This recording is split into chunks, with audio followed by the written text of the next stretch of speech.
We are less than 2 weeks away from the NHL trade deadline. We have all kinds of trade rumors to take a look at tonight. We get all the latest when it comes to Vladimir Tarasenko, Noah Hanifin, Jake Guentzel, Chris Tanev, Adam Henrique, and even Elias Pettersson. There is some belief that just maybe he could be available. Teams apparently are calling the Canucks. We have news from the NHL waiver wire. News as well regarding Jacob Markstrom potential trade. It's been percolating for quite some time. Lots of roster moves and injury updates as well. All that coming up next.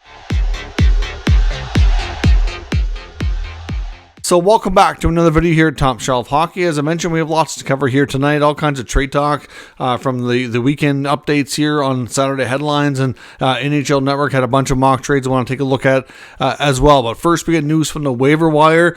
Today, we had Coyotes forward Adam Ruzicka clear unconditional waivers, thus terminating his contract. As we've seen some NHL reporters discuss here today, would not be surprised in the next coming days and weeks that we see an appeal or what have you from the NHLPA to kind of go against this termination here. Obviously, we know there was a video that surfaced online of Ruzicka, which appeared to be, dealing with drugs of some sort, or at least it looked that way. I don't know exactly what he was doing. I just know it wasn't a good look. But at the same time, as I mentioned in the video when that surfaced, you have to wonder if you need some help. And just like the Corey Perry situation in Chicago, my first instinct there was, well, okay, I understand his conduct might have been inappropriate. He did something that was, not looked upon favorably.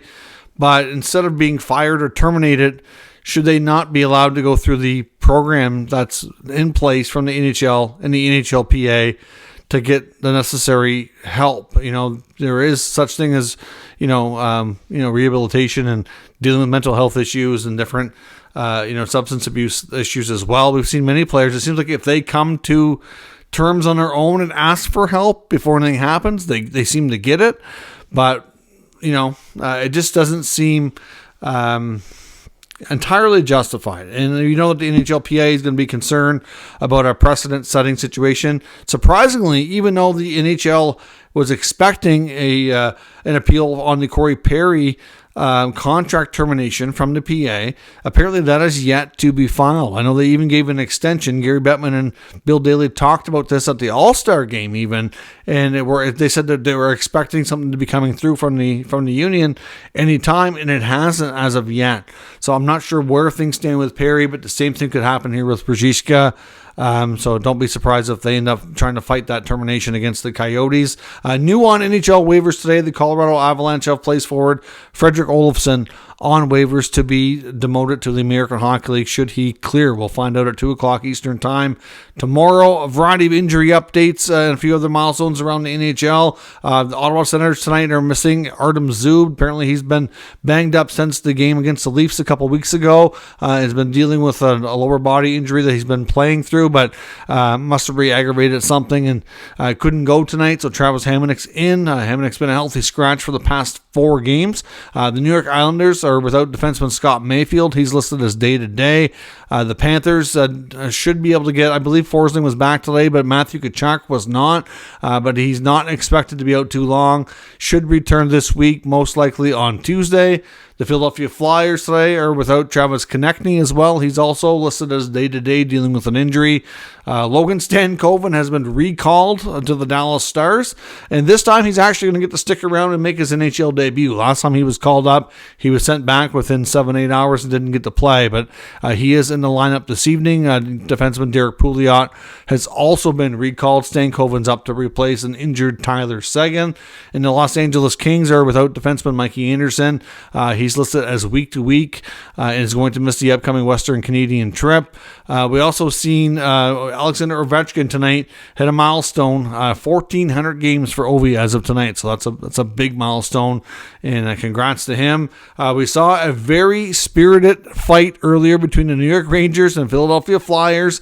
Youngster and rookie Matt Rempe has had one heck of a week. Went toe-to-toe and really probably the best fight I've seen in a long time against Flyers tough guy Nick Deslauriers. Rempe also ended up scoring the game-winning goal. So to cap off his first week in the NHL, he made his debut in an outdoor game, which is the first time that's ever happened. Of course, Rempe's 6'8". I think he's about 240 pounds. I think he is. Absolute monster out there, who's had some fights with some of the top heavyweights and has held his own and if not been the victor, it won't be long before nobody will want to fight him because he's going to be feared around the league. He's going to be an absolute menace and a problem for other teams. The Rangers might have found themselves quite the player here with Rempe to add a whole new dimension to their team. Obviously, like I said, he made his debut in the Stadium Series game against the Islanders. First shift, he fights Matt Martin, so obviously has his first fight in his first shift. And then his second game earlier this week, he laid a huge hit there on Nathan Bastian against the Devils. Ended up getting kicked out of that game, so he had more penalty minutes than games played or minutes played. And then today, a huge fight with Nick Deslauriers. If you haven't seen it, check it out. There's highlights all over social media, or I'm sure it's on various websites, but I know there's lots of clips going through social media. Like I said, probably the best heavyweight fight in the NHL I've seen in a really long time. And then on top, it's his first NHL goal, which is the game winner over the Philadelphia Flyers. So, could you have a better week for a kind of player that he is? Already heavily involved, mixing it up, going to be a feared player. And this might be found gold for the Rangers, who have, I think they've, 10 in a row now? A lot of teams are looking to add around the trade deadline. Adding toughness is usually something a lot of teams do. The Rangers just did that through their own system without having to make any trades. So, they're a team that teams are not going to want to run into in the playoffs between Rempe and Trouba. And then you get Ryan Lindgren back there as a Warrior block and everything. Igor Shesterkin, Jonathan Quick. The Rangers are going to be a handful. I would not want to be their first round opponent in the NHL playoffs. Lots of rumblings around trades. We're going to get into a bunch of mock trades from the NHL Network today, but I know there's a lot more rumblings again about Jacob Markstrom going to New Jersey. The Flames game today, Jacob Markstrom is not starting, and he's been described as not quite being 100%. Obviously, Markstrom's played extremely well lately, been on a real hot run. Expected to play and start tonight, and then all of a sudden he's not, and Vladar's going in. And at the same time, after their early game today, the Devils played the Habs this afternoon. After the game, the Devils announced that goalie Isaac Poulter, who they had just called up, was being sent back to the American Hockey League, and Akira Schmid, who was just sent down, has been recalled and is expected to start in the back-to-back tomorrow. So that's back-to-back games that Nico Daws will not be in the lineup, and I don't know, makes you wonder. Now, I would suspect if the Markstrom trade is getting closer to being happening, and if it's New Jersey and Calgary having conversations and they want somebody held out for precaution, I wouldn't think the Flames would want a goalie in return, because it's believed that if they're going to trade Markstrom, that they're going to go with Vladar and Dustin Wolf. Maybe they're open to getting another goalie back.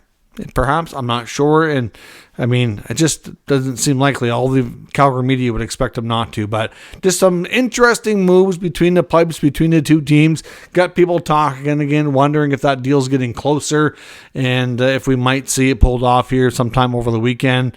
It's really difficult to say, but I do believe, like I said in the recent videos, discussions are definitely ongoing. I don't think Markstrom is the only goaltender that the Devils are checking in on, though. They did get a much-needed win and 2 points today against Montreal, but it wasn't an easy game. It was a really tight affair. And lots of other trades to talk about. NHL Network today had a bunch of mock trades, so I want to get your opinion, so leave some comments down below if you think these teams should make these trades or not. First up, they have Vladimir Tarasenko of the Ottawa Senators. If the Sens trade him, they have him going to the Vegas Golden Knights, who they're actually playing tonight. They're currently in the second intermission as I record this video. Going back to Ottawa is a youngster and prospect who's actually in the lineup tonight as well, Brendan Brisson, of course, son of Pat Brisson, the top NHL agent in the game today, as well as a second-round pick. That's not a bad return for a Tarasenko trade. But like I said before, there is reports that Tarasenko and the Sens do have some degree of mutual interest for him to re-sign and stay. I think for Ottawa, I would think the plan would be to talk to him about an extension, see if it sounds like there's, the offer that's being looked for is reasonable. And then if they think it is, maybe they really push his value up. And if they don't get it, they're like, okay, let's keep him. Or maybe, they take another approach and just see where it goes. But I mean, at the same time, I don't think the Sens really want to keep him if he's not going to re-sign. So I think those contract discussions are likely happening behind the scenes, and we'll see. I mean, that's not a terrible return. Brisson does have some upside by the looks of it. I'm not sure where he fits with the Sens. I'd almost rather see them get multiple picks, but it's hard to say. Brisson's not a bad option, no, but I know Ottawa has not fared well with trades with Vegas before. The Markstrom Trade is looking horrible on Ottawa's end right now. So I think, not to say that he's involved because Pierre Dorian's not there who made that deal, but I think, they should maybe be afraid of dealing with Kelly McCrimmon because it hasn't worked out in the past. But we'll see. Let me know what you think of that trade. Noah Hanifin, they have a mock trade of Hanifin going to the Devils. Now, of course, like I said, the Markstrom stuff is separate and also being rumored to be in play. Going to Calgary for Hanifin is defenseman Kevin Ball, youngster Chase Stillman, a first-round pick, and a second-round pick. That's a pretty good return, I think, for Hanifin, who I believe they'd be looking to get an extension done with the Devils. That might be tricky for them to do, though. I'm not really sure if they had that in play or not. But Hanifin to New Jersey for Ball, Stillman, a first and a second. That would be a good haul for the Devils or for the Flames, I mean. Now, there's been a lot of talk about Alexander Holtz being in play, but that's believed to be in the Markstrom file. I'm not sure if those two trades would still take place. Obviously, the Devils would have to give up additional assets, too. I believe the trade in the Markstrom was believed to be Holtz in the second as well. So, yeah, interesting to see if those two teams hook up on either one big trade or multiple trades like that. But Hanifin to the Devils would be a good fit. There's lots of other teams interested, though. There won't be any shortage of options for Calgary in that front. They have Jake Guentzel being traded to the Edmonton Oilers. We know the Oilers really would like to add to their forward group. Jake Guentzel to the Oilers in exchange for Warren Foegele, prospect defenseman Bo Akey, a first-round pick, and a third-round pick. That's a pretty good option for the Penguins. I think the Penguins might be able to do better than that, though. I mean, the picks are good. I don't know. I think they would push for Broberg in that deal. I do think if they can get Guentzel signed, but I don't know if the Oilers would be able to pull that off. That's the thing. The Oilers, I think Guentzel might have to be a rental, but other teams might be able to sign him. So that's, I think, we're going to be the hard part for Edmonton. So it just depends. Guentzel and his agent, though, seem to be content to wait to sign a new contract till the summer. I don't know that they're really intent on getting a deal done with wherever he goes, assuming he does get traded. The NHL Network also has Chris Tanev being traded to the Dallas Stars with 50% salary retention. Elliot Friedman did on Saturday Headlines tonight talk about the fact that a lot of people have told him that the Dallas Stars are one of the, kind of quietly to some extent, but being one of the more aggressive teams out there, and that people should be talking about them more as being a big player on the trade market. They have the return to the Flames for Tanev being Ty Dellandrea in a second-round pick. I don't know. The rumor was that the Flames were really pushing to get a first-rounder out of Tanev. If they're going to eat 50%, I suspect that's what it might take. I don't know if Dellandrea in a second is going to get it done in that case. Deslauriers is a decent player. I'm not sure how high his upside is, though. So, I don't know. I think the Flames might be able to do better out there, to be honest. We have a three-way deal, which would send Adam Henrique from Anaheim to the Colorado Avalanche, which would be a good pick. The Ducks would be retaining 25%, and then they would also send him to the Buffalo Sabres first, who would eat another 25%. In return, the Ducks get a first-round pick. The Sabres, for their efforts, get a fourth-round pick. Henrique to the Avalanche is a good situation. I do like that deal. Giving up multiple picks for a guy like Henrique, especially a first rounder. I don't know. I seen another deal that actually had them moving Ryan Johansson off to the Ducks. Actually involved for Henrique as well. I almost like that mock trade better because it certainly helps with the money where you don't need as much salary retention. There is also belief that Valeri Nichushkin will be back with the Avalanche before the end of the regular season, and there's certainly, like I said, a lot of optimism, far from a guarantee at this point, but optimism that Landeskog just might be able to play in the playoffs. So we'll have to see where everything goes on that front. Elliot Friedman on Saturday headlines tonight was mentioning a little bit about Elias Pettersson. When it comes to the Vancouver Canucks, he said obviously they're looking to add, and Jim Rutherford believes this team can win the cup and be very successful this year. So they want to add and give their team every chance they have to be successful and accomplish that. But at the same time, he said teams are actually calling Vancouver on Pettersson, given the fact that there's still no contract extension done. And a lot of people are starting to wonder really what's going on between the two sides. There has been a lot of talk this week about, there was reports, I believe it was Dave Pagnotta, that said that the Canucks had made a contract offer to Pettersson around $12.5 million on a long-term deal. And that he didn't, it's not that he rejected it, it's that he hasn't really responded. He hasn't really given an answer. So, when a team puts a contract offer that lucrative in front of you and you don't say no, but you don't say yes, you're kind of saying not right now. I mean, we know that Pettersson has been telling the Canucks all season that he's not ready to talk about it.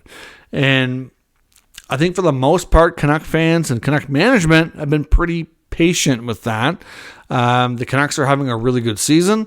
Pettersson's on pace for another back-to-back 100-point season. He's going to get paid. I know some people have said he's been a little bit cool as of late, and he probably could play a little bit better in his last handful of games, and maybe that's true. All great players are going to have little mini slumps here and there. I don't think it's anything to be concerned about. The Canucks had faced a little bit of adversity lately with a few games that they were hoping that they would win. First time we kind of seen that all season. But the Canucks, according to Friedman, are still telling teams we're trying to sign him. It doesn't sound like they have any appetite to trade him. If, and I stress the word if, they ever came to that, I also think it would come in the summer. Because one, he's an RFA. They're not in a situation where if they take the chance and go into the offseason with him unsigned, that he could walk for nothing. That is not the case. They don't have to worry about that. They're not going to want to swing a blockbuster deal involving their franchise centerman before the NHL trade deadline. Unless a team comes calling with an offer that they can't refuse, which I just don't see happening right now. Those types of deals typically don't happen in season. Not to say that it couldn't, it's just extremely unlikely. The Canucks are not going to really want to mess with their team too much. They're going to want to add, not subtract, or subtract, and not heavily, especially. So in that case, as much as teams are calling the Canucks, wondering what's going on with Pettersson after all the reports that they're having a difficult time getting him to want to be ready to sign his contract, doesn't mean he won't. But I tell you, I think if I'm a Canuck fan, I'm starting to get a little bit nervous.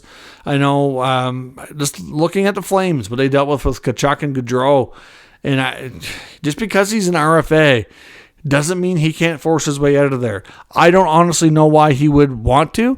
The team is doing exceptionally well. He has great teammates. It seems like he's got a lot of great friends on the team. The team has really turned things around. I don't know what the motivation would be to leave. There doesn't seem to be any, but the fact that they're throwing that kind of money at him and he seems hesitant to be ready to talk about it does throw up some red flags for me. What exactly the reasons would be, I have no sweet clue. I have no idea. So I'm not going to go out there and say that he's likely going to be traded or that he wants to be traded. I don't think any of those things right now are true.